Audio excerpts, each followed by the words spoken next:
Good morning dito sa Arabella Grapes Garden.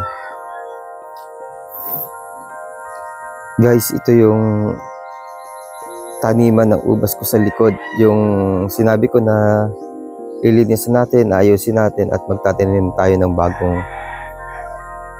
mga halaman, mga grapes. Natanaman na natin to kahapon ng hapon, natapos natin at nakapagtanim tayo ng additional plant na 6. Kompleto na to.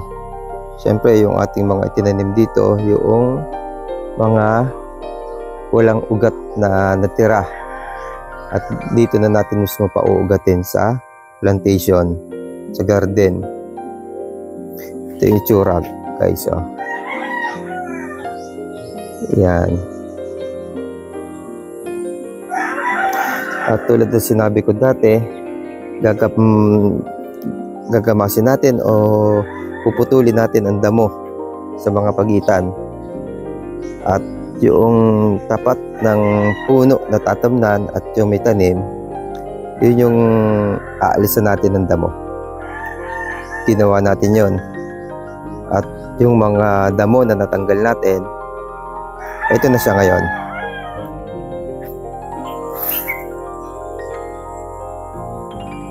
Yan, naputol na natin, na-shredder na natin kasama nung mga dahon na winalis natin.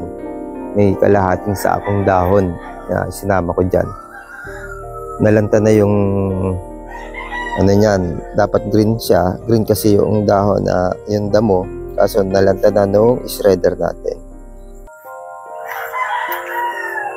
Mahigit kalahati. Tulad nito na ginamas natin dito, si-shredder din natin siya. Isasama natin yung mga prutas tulad nito na nalalaglag. Yan, balimbing. Tsaka yung mga mangga, apple mango, Indian mango na nalalaglag. Medyo umulan. Hindi naman masyadong malakas pero tamang nadiligan. Didiligan ko sana ngayong umaga pero okay na siya dahil basa na. Ang pagdidilig ko ay umaga at hapon.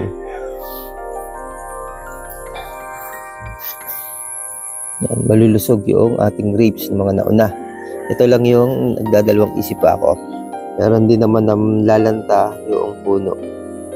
Ito yung nakasurvive sa mababang area pinagtamnan kong una. Ito yung ilinipat ko dito. Pero yung mga kasabay nito na nandun sa unahang taniman ko doon sa una ng bahay, magaganda na. Mamaya pakita ko sa inyo.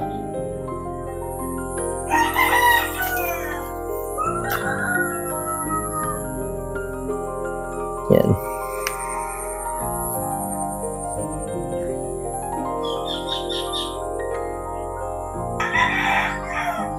Guys, itong habang bata pa, tanggalin natin ito. Yung mga sungot, yung ayaw tumalab. Sa gunting, masyadong maliliit. Ayan. Kasi mag-ano ng nutrient yan. Nutrition yan. Ito.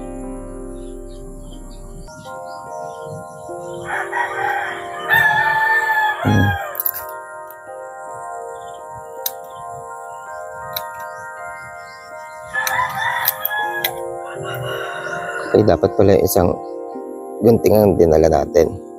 Wait, palitan natin ang gunting. Umaambo na uli. Ito. Yan.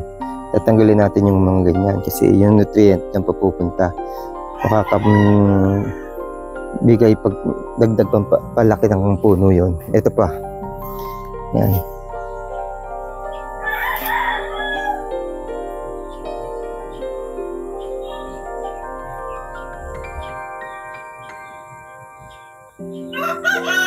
Ingat lang tayo kasi baka maputol yung talbos. Ito natin kailangan putulin yung talbos.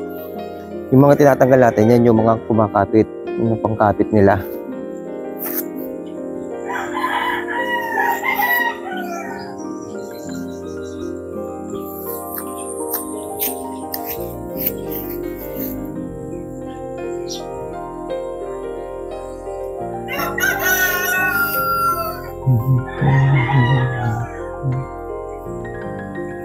Habang bata pa, tanggalan na natin ang hindi na siya. Tapos yung mga suloy na tatanggalin din natin.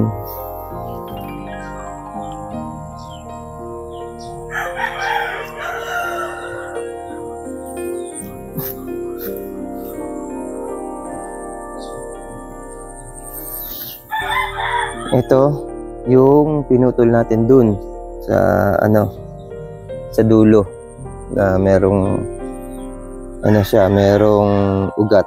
Yan siya, masigla. Ayan.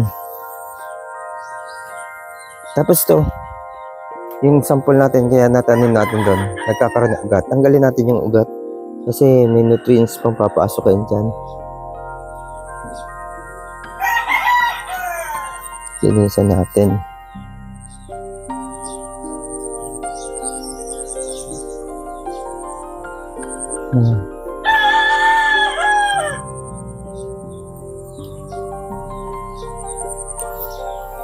Mga ugat tanggalin natin.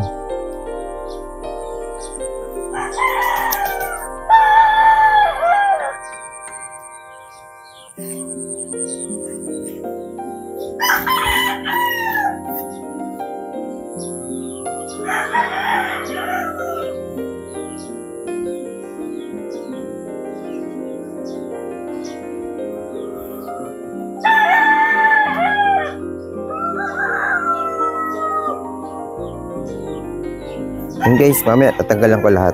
Magsasalamin din lang ako. Yan yung dapat natin gawin. Lahat ng mga ugat tatanggalin natin. Daming may ugat dito. Tatanggalin natin.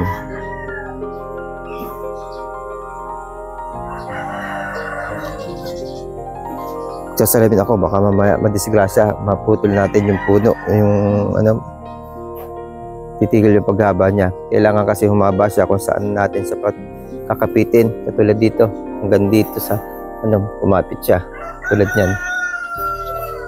May magsasalamin ako.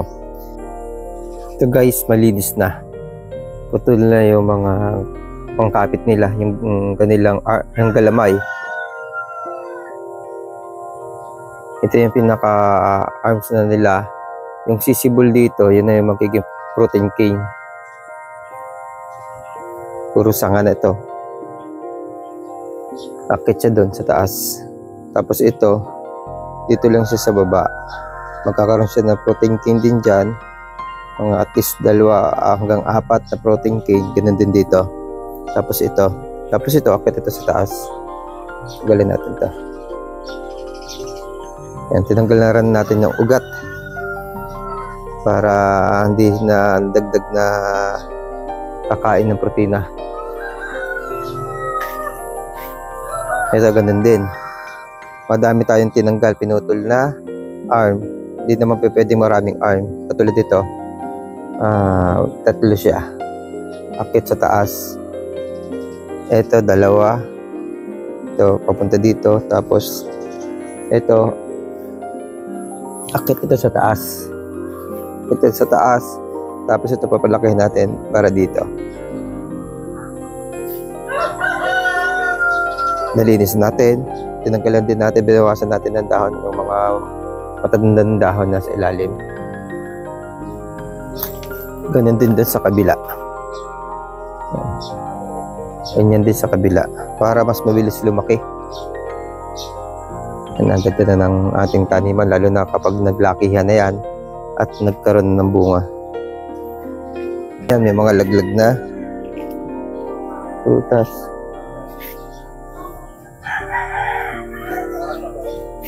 Pakikita ko yung ibang mga tanim natin. Guys, dito tayo sa unahan na taniman natin. Ito na yung mga kasama noong linipat natin ang taniman.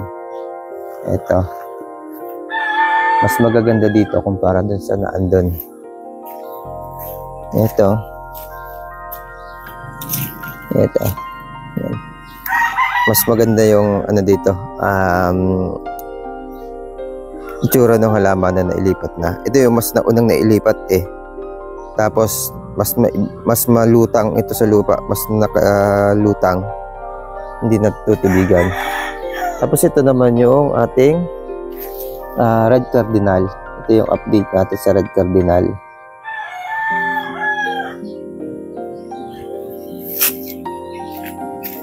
Ayan. Ito yung walang ugat. Nung itinanim natin, maganda na sila ngayon.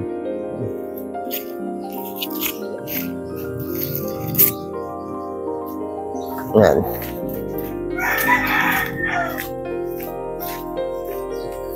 Tayo sa ito, lahat to walang ugat ito. Ayan. Hindi naman sila natutuyo.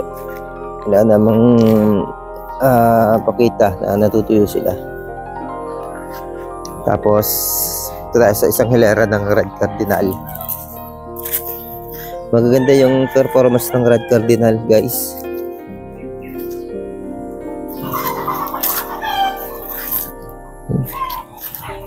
Malulusog ang red cardinal natin.